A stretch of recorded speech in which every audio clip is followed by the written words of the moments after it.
Hi, I'm an Australian guy living here in Belarus, and of course, you hear the word Australian and Belarus in the same sentence, and you know as well as I do that these two places are very, very different. And I haven't really experienced a culture shock as such, but there is one thing that really annoys me, and I try to let it go because, of course, I'm living in someone else's country, right? This is their values, their culture. I need to adjust, right? I'm totally down with that. I understand that. And there's no reason for me to think that my culture is better than theirs or worse than theirs. It's just different. So now that I've said the nice stuff, in Australia, we're pretty laid back about stuff, right? We don't care too much about what we wear. Now, of course, we have like hipsters and people are very image conscious and trying to be cool and whatever. This is obvious. But we don't really try to look good. We don't try to present ourselves in a way that makes us look rich or makes us look professional or high social status or anything like this. It's very rare for Australians to act this way. So of course this doesn't happen in a bubble, right? It doesn't happen that we have this one attribute. There must be other things in our culture that support this. So we have a more of a laid back attitude. And look, you can just get away with just wearing a tracksuit. Yeah, just wearing tracky dacks that don't fit properly. Even going barefoot to the shops. Like, I'm not kidding you. This is what happens in parts of Australia. Maybe not where it's cold, but it's not unusual to see someone in flip-flops just walking around. Even when it's cold, it's actually not that uncommon. We just don't dress up. We don't have a culture of dressing up at all. And this is how it is, right? Now, I'm kind of aware of this already, but coming here to Belarus, especially Minsk, right? This is more of a Minsk thing compared to other smaller cities in Belarus. But coming here to Minsk, I become really hyper aware of this difference. So what is it exactly? What am I getting at here? What's the point to this? Well, firstly, people in Minsk, especially young people, dress really well. Like really well. Like the guys and the girls, they all have perfect haircuts, they all have perfect fitting clothes, latest fashion, everything fits well. They look good. They look really good. It's like a different species compared to living in inner city Melbourne.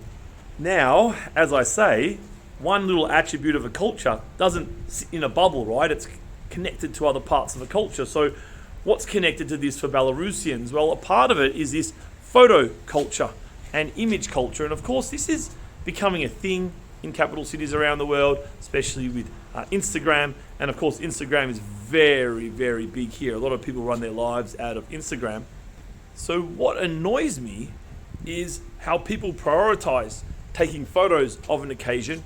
In fact, they create occasions just to take the photos. So you will see girls who just go out, and it's almost always girls, younger girls, sub 30, but not always, but often maybe even sub 25. And you can tell they've gone out that day to the coffee shop, wherever it is, just to take photos of themselves. And you have a lot of professional photographers, you have a lot of professional studios that have different themes and this kind of stuff.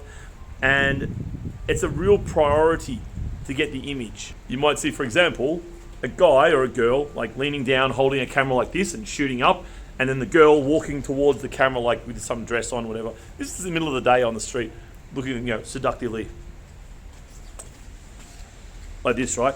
And then she'll do it over and over and over again, 5 times, 10 times, 15 times. And in my mind, in my culture, I think she's an idiot, right? I think, haven't you got something better to do with your life? No one cares about your TikTok video. There's literally over 1 million girls doing the exact same thing. No one cares. And I see myself getting triggered, and I don't want to judge her, but I am, because I have a different culture, and that's okay. She probably thinks I'm a slob. I'm a big fat slob who doesn't care what he looks like. And look, she's probably right. And I've noticed that at the start I got really triggered, right? As time goes on, I've got a little bit less triggered, but I've kind of hit a level where I still get triggered. It still annoys me. I'm just like, what are you doing? Why are you doing that? But I can see this is my culture's social control mechanism coming out from me, right? So if someone did this in Australia and I behaved this way, everyone would look this way, and then it would kind of like control them and make them be more like us. So you can see it's a bit of a natural, instinctive, human cultural control mechanism. I hope you enjoyed this video. I'd love to hear your thoughts about this, because this is not just a Minsk thing, right? This is happening all the way around the world, especially in larger and capital cities. Young girls are becoming obsessed with photos of themselves, creating this kind of fake image to try to impress other people. But again, here in inner city Minsk, it does seem to be a bit more prolific than most places. If you've noticed this, or maybe you've noticed something else that really annoys you about another culture where you're living right now. So maybe you're not Australian, maybe you're not in Belarus, but maybe you've noticed something about where you are, and you might want to share that with us. I'd love to read about it in the comments section.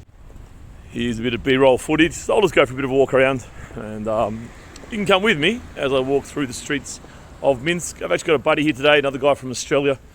So we'll chat a little bit about life here, pros, cons, strengths, weaknesses, things you should be aware of, etc., etc. We're both students at the university, both learning Russian. My friend's a bit more studious than I am just at the minute. He's getting through there. How is your study going anyway? How's your Russian coming along? It's getting there, slowly but surely. It's a marathon, not a sprint, definitely. Yep. If anyone does want to learn Russian, you pretty much have to fully commit to it for quite a few months to get anywhere, especially when you hit that sort of plateau, as we discussed before. That's when it gets really, really difficult. When you first start, you have that rapid development, but after a couple of months, you hit that brick wall, and that's where you really need to pull through and stick to it, and eventually that's when you, rapidly progress again after a few months. Yeah, you do have those plateaus, don't you? The motivation comes and goes. Can be a problem. Such is life. It's not the only thing, I guess, for most skill sets anyway. You have a similar kind of thing. That's very fair. And how many hours do you put in at the moment? And how long do you think it takes to get to somewhat fluent? Yeah, good question. So the classes are 3 hours per day, Monday to Friday. And on top of that, you probably have about half an hour, maybe 45 minutes worth of homework. If you want to do some other stuff on top of that to improve, definitely recommend that. Watch a few YouTube videos. There's some great YouTubers out there, and that'll help you augment your studies that you do at a university here. I feel like there's a real exponential increase there. Like if you put in a half an hour extra stuff that's unrelated, that will have a better than a 10% more effect on what you're doing. I feel like these things merge together really, really well. 100%. And I guess with your own self-study, you can focus on topics that interest you. So focus on things you're interested in, focus on that grammar, focus on learning phrases that are relevant for your day-to-day. Because while the university is generally pretty good, it is quite grammar heavy. And I don't know too many people who enjoy studying grammar. Grammar is important to a certain extent. It's not the be-all and end-all, but if you want to get beyond those beginner stages, you need to at least absorb some of the grammar, right? I wouldn't just ignore it completely. A lot of people do that, but definitely it's not worth obsessing over. But definitely encourage people to focus on the conversational aspect rather than the grammar stuff. Yeah, I find the most useful thing is, what do I want to say now? If I can't say it, try and work out how to say it, and then it tends to stick, I find. Rather than learning random words in class, if you have that phrase and you might know a couple of words in there already, see what's going on with the grammar, blah, blah, blah, blah, and you can kind of internalise a lot faster. Absolutely. That's why I say focus on things that are relevant to your, sphere of knowledge. And it could be anything really. Because at the university you'll focus on the day-to-day stuff, but it just depends on what you like doing, what your hobbies are, what you get up to outside of uni or outside of work, and you'll have a more natural inclination to want to learn that as well, and it will stick far better than just learning from a textbook. So in a nutshell, consult as many sources as you can and stick to it. Very good. So let's break out of the boring conversation of Russian language and talk about Belarus. So you've been here for a similar time to me, although you had a bit of a gap when you went off and wandered around the globe for a bit. What are your thoughts about Belarus? Thoughts about Minsk? Yeah, look, I really enjoy my time here. It's a really peaceful city. People are very friendly. A little bit shy at first, but once you get to know them, they're extremely welcoming, very friendly. Personally, I've travelled a lot, and I don't think I've seen a city as clean as this anywhere in the world, with the exception of maybe Singapore. But look at this park. It's beautiful, it's clean, it's well kept. There's no rubbish or garbage anywhere. It's incredibly safe as well, and that's just not my opinion. You speak to any locals here and they comment about how they can walk around any time, day or night. Women say they feel incredibly safe walking through the park at 2 a.m. in a short dress and high heels, and safety just isn't really top of their mind here because I guess compared to other places in the world, it's incredibly safe here. You just don't think of anything like that happening, do you? Like, I have no concept of something being stolen. Like, I just don't. The other day I woke up and there must have been a bang during the night or something. My front door kind of swung open and I woke up and the door was open and I didn't worry at all. I'm like, no one would have broken in. It's just an accident. Something's happened. I didn't check anything, didn't check my wallet, didn't check for electronics being gone, because there's no narrative around something like theft here. Like, it just doesn't exist, and people just don't know what stealing is. There's no concept of it, which is quite interesting. And you're commenting on the park. I mean, it's so clean. It's always lawns are mowed, and somehow magically these leaves are picked up. I noticed near the university today about 6 people sweeping up leaves, these magical fairies that come along and keep it clean. But it really comes from the people, I think, as well. The people are just clean. They look after things. They pay attention. They don't just carelessly flick things away, throw things away. And that definitely well, the amount of times I've been sitting in a busy bar with 50, 60 people, and I looked at the bar and there's like a phone just sitting there by itself. I'm like, did someone leave their phone? What's going on? Yeah. And I keep an eye on it for a minute or two, about to grab it to give it to the bartender or whatever. And then just someone comes back from the toilet or someone comes back from a smoke or whatever, and people just leave their valuables lying around. Yeah, even handbags and stuff, right? You see that a lot. A group of maybe 4 girls on a table just leave their handbags there, go outside for a vape. That could be like half an hour. They come back in, their phones and handbags, everything's still sitting there. So crazy. Can't think of too many places in the world where that culture still exists. So I hope it lasts for a long time. Yeah, it is very, very rare. I remember Taylor saying that once he heard of someone having their phone stolen, they shut the bar down and they called the phone and found the girl who had the phone in her bag, and he was saying she got 3 years jail. Pretty serious stuff. I'm not sure. Yeah, these stories can end up like Chinese whispers, you know what I mean? Yeah, absolutely. But I mean... Oh, they have a saying here. Have you heard this saying? Chinese whispers, is it broken voices, broken ears, broken jaws? Something like this in Russian. I can't remember what it is now. The word I was thinking of was hitri, which is a Russian word for, being sly or deceptive or sort of criminal or something like that. And I can, put my hand on my heart and say Belarusian people are not hitri. The exact opposite, in my opinion. But it's I've travelled to 80 something countries in my life, and Belarus is definitely one of my favourites. Very nice. It's funny, if people do stay here for a period of time, you don't really hear many negative things about it, although some people do leave kind of quickly. Just be aware as we get up here, just to project your voice a bit.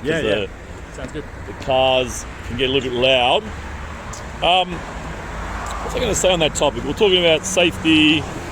No narrative around, no sense that a crime can even exist.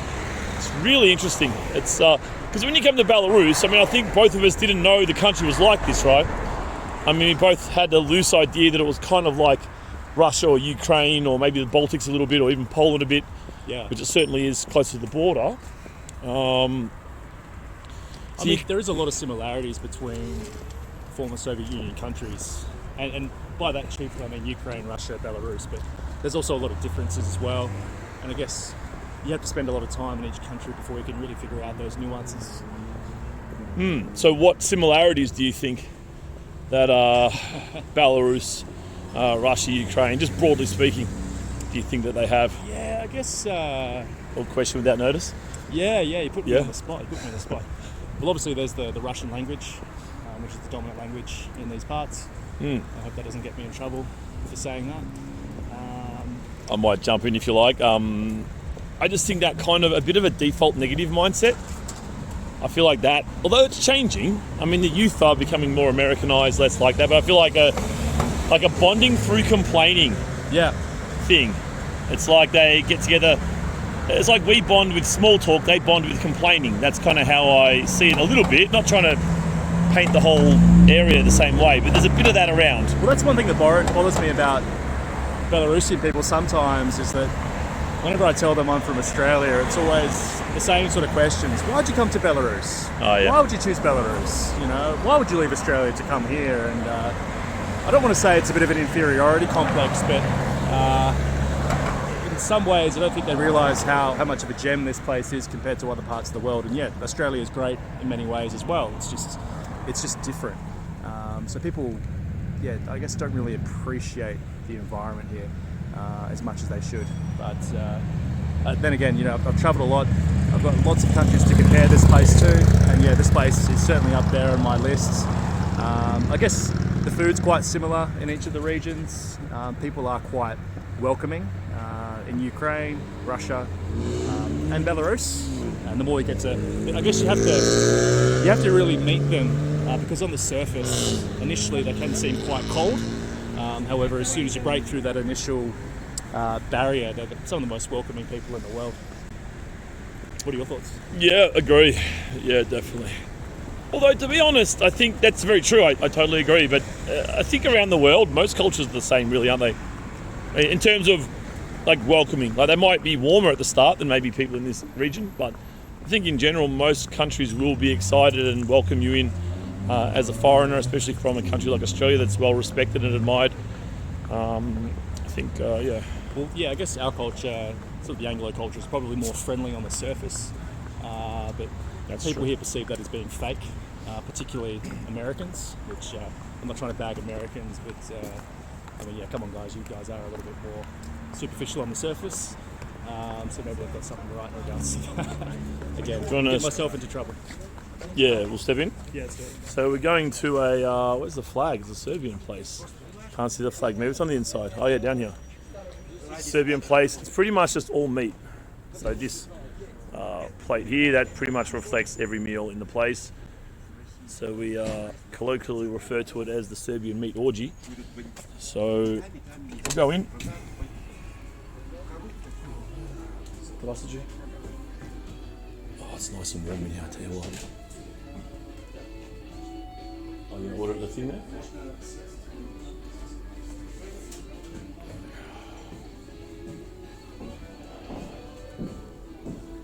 Big table, I reckon. Stretch out. It's not nice. Oh, спасибо. I was going to say a couple of things on that. What are we talking about? Oh yeah, I'll show you the menu here. The menu's very interesting. I've only been here probably half a dozen times. You can see that. Let me zoom back out again. It's a very interesting menu. So literally from the start, open, there's this meat dish, and you can get it either 500 grams or 400 grams. Again, meat just with a bit of bread and what have you. More. This is obviously sausage and bacon. More meat, again, 400, 300 gram option. Pretty much the whole menu is the same. More of the same here. Some chicken, 400, 300 gram option. And again, and that's the menu. How good is that? It's just meat. So I might get, I'll make a decision. One moment. And does not disappoint. Look at that. 500 grams of meat goodness. Bacon, cheese. Oh, yeah. Alright, that was a serious meal. Very satisfying, very oily, very meaty. But feeling that exchange rate, man. The exchange rate here is fixed at probably what would be considerably low market. And at the moment, everything's getting hammered, including the Australian dollar. So we're just saying then, like, that meal, well, it was 15 Australian, which is around 10 US, but probably wouldn't have been much more in Australia, maybe 50% more or something. Maybe instead of 15, 22, 25. Not that different. Definitely, I think I prefer the meal in the university cafeteria where it's 7 or 8 rubles for a good feed, which is probably 4, maybe 5 Australian dollars tops. Look, it was a good feed. However, yeah, the AUD is obviously taking a bit of a hit. Not as much as other currencies, but yeah, you definitely feel the effects of it on the ground. What I like about that place is that, I mean, the average restaurant you go to, you're looking at a 250 gram to 300 gram portion. And I'm not sure why they do this exactly, because at home they eat a lot more. But in restaurants, we have these tiny portions. I'm not sure whether it's just to keep the costs low or whatever it is. So you don't often get a big chunk of meat. Now, I cook a lot at home, I know you don't, but I can go through like a kilo of steak in one day if I'm in the mood. But aside from that, I think this place here, it really gives you that satisfying meat experience, right? Probably 400 grams of meat in that, between the bacon and the mince. It's 500 grams. Well, mine was 500 grams. 500 grams. That includes the bread and stuff, I assume. Uh, Because 500 grams, that's a lot of meat. That wasn't 500 grams, that patty. That was maybe 300 grams, that patty? 350 grams? I don't know, it was filling. It was real, yeah. Nice and greasy, oily. Yeah. Just what the doctor ordered. Yeah, and you really feel satisfied. That kind of protein-heavy meal. And that thick bread. That kind of Turkish bread. It's nice and thick and satisfying. What I like about living here in Minsk, because we walk so much, we can afford to, eat out and I guess indulge a little bit more than you do back home. Where I guess you mostly just drive most of the time. Here, you're walking what? Well, I walk minimum 10 k's a day, but Minimum more 10 likely k's? 15 k's a day. So that's 2 to 3 hours. Yeah, about that. Yeah. About that. Yeah. I'd do something similar. Depends what I'm doing, but I reckon on a light day, I don't think I'd go many days less than 1 hour walking. And that includes steps and stairs and stuff too, right? Like at your own apartment or train stations or the underpasses where you go into the streets. Get some nice stair action in there. Well, it's why you don't see the obesity here as well, because, don't get me wrong, people drive, but 90% of people seem to be getting the metro and marshrutkers around town, and with that, a lot of walking just natural. Yeah, you get podgy here, don't you? You get podgy 20 kilos overweight here. You don't get obese 100 kilos overweight. No. Something you don't see here, that stereotypical American wheelchair-bound kind of obese. I'll just go in front of you here, mate, just to go on the right side.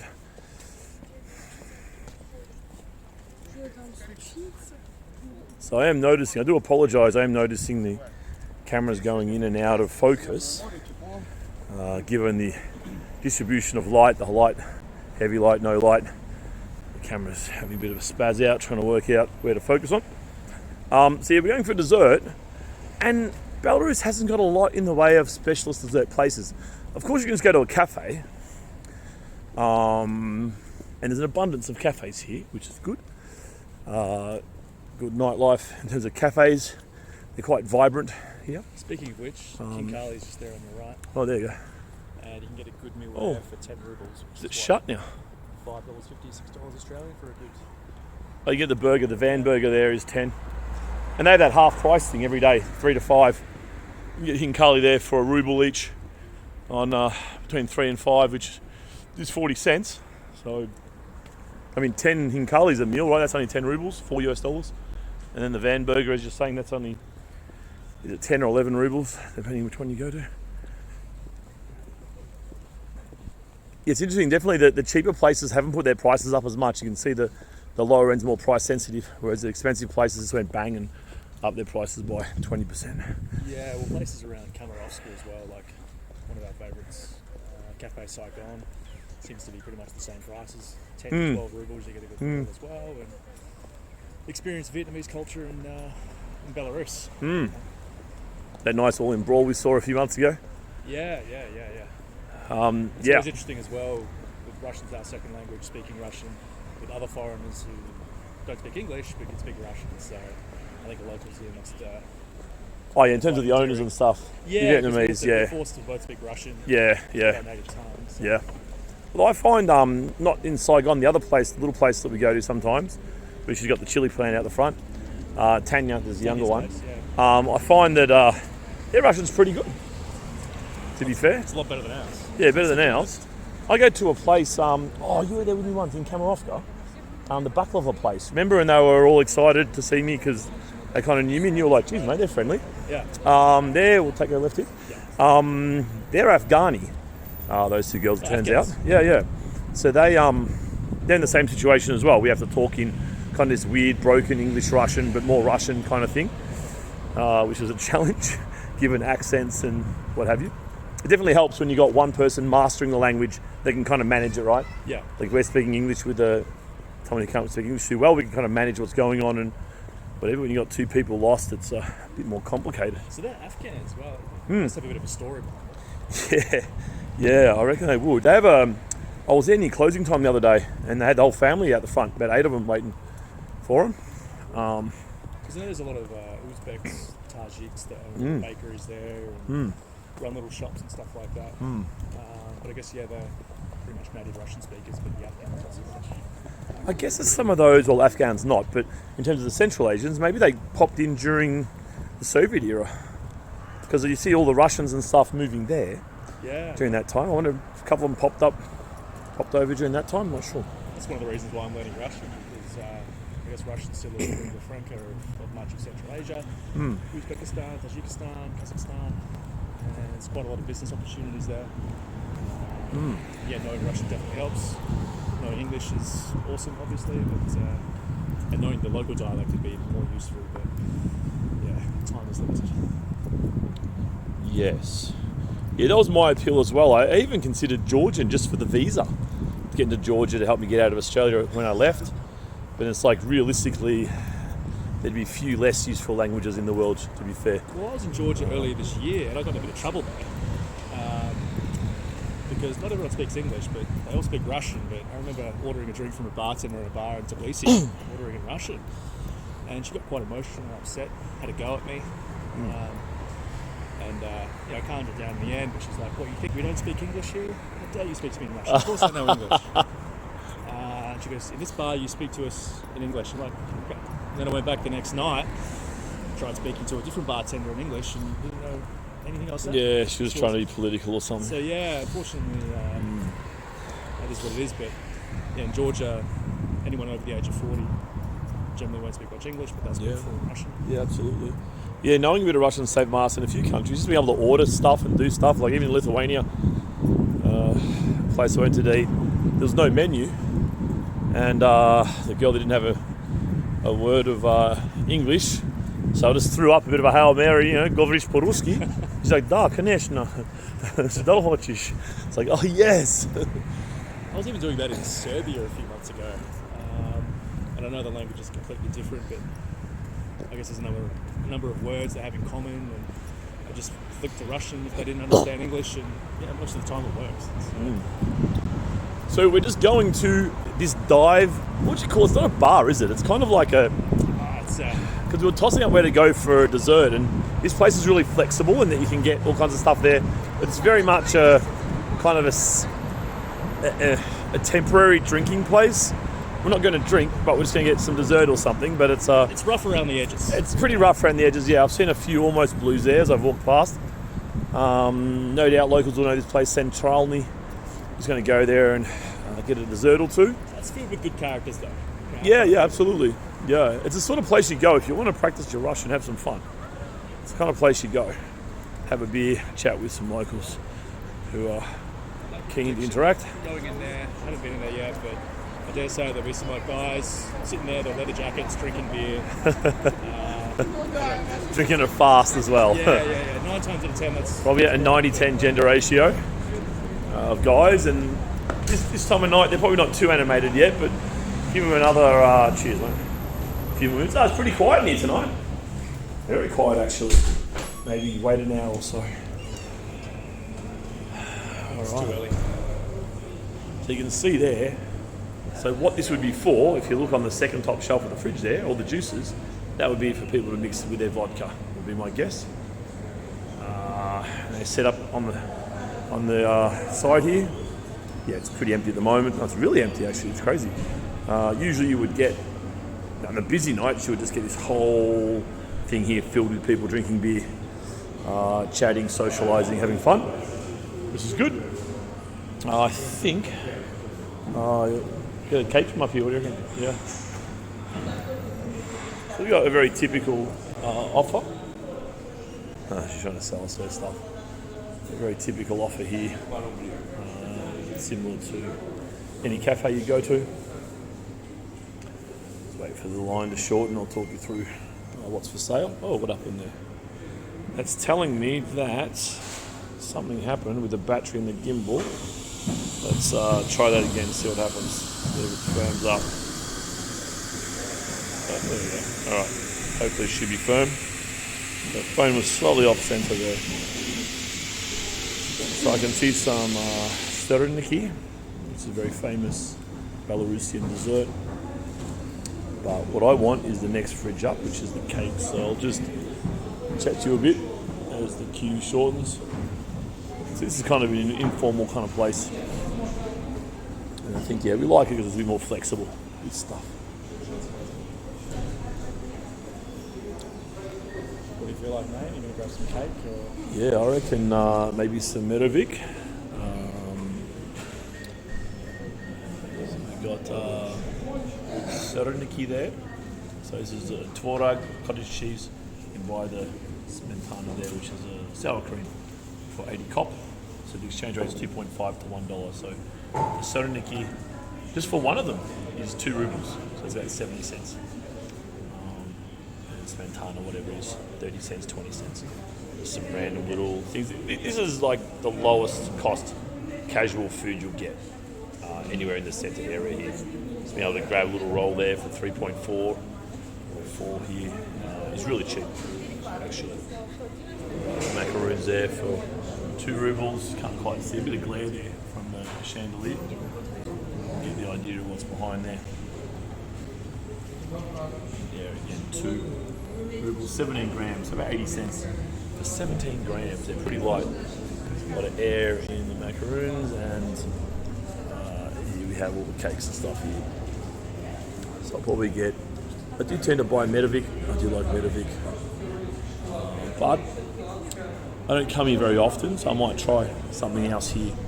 Probably only actually eaten here maybe 3 or 4 times in my life. I have a friend in this building. We've known 2 guys who live in this building actually. Right? Probably other ones too that we didn't know they lived here. It's nice and central. Great location. Although our friend who lives here now, another Aussie guy, is saying that he can hear the train rumbling. And it's kind of waking him up. With a light sleeper. We've got the Love Heart desserts there. Oh yeah, there's Love Heart desserts here.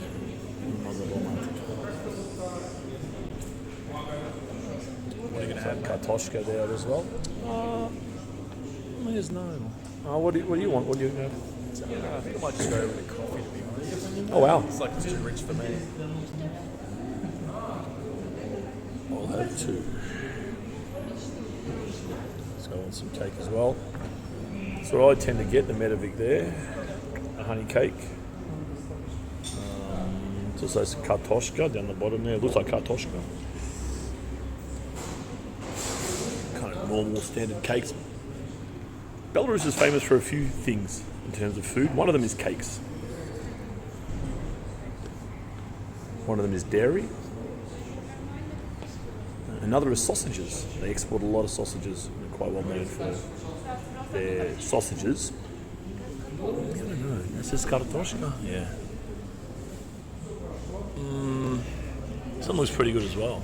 I think I'm just going to get Medovic. Oh, even the tarts here look not too bad. Sorry for the glare in the window there, everybody. It's a bit glary on the screen there. I reckon I might go the... Do you remember the Russian word for it's not dusha. that's Busha. It's sudetsi. Oh, really? Sudetsi. Love heart. What about love heart? Is it The actual heart. there or not? It's written there?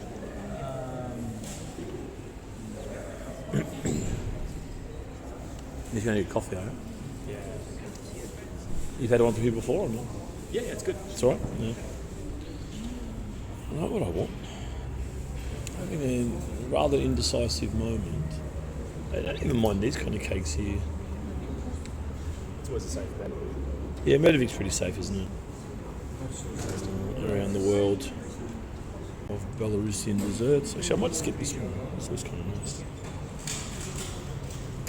I don't know what it's called. Mechta. Dream.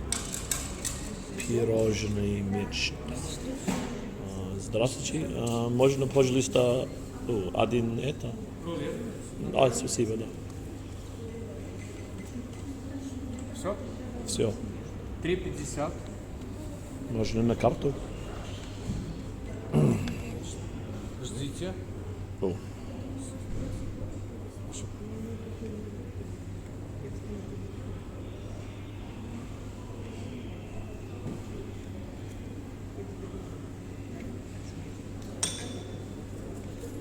Hopefully it works. It's always a bit of a 50-50.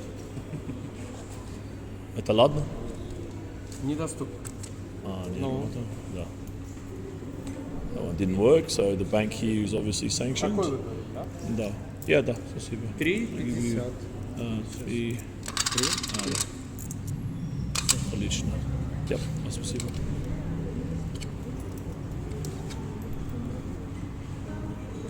Можно капучино, пожалуйста, маленький?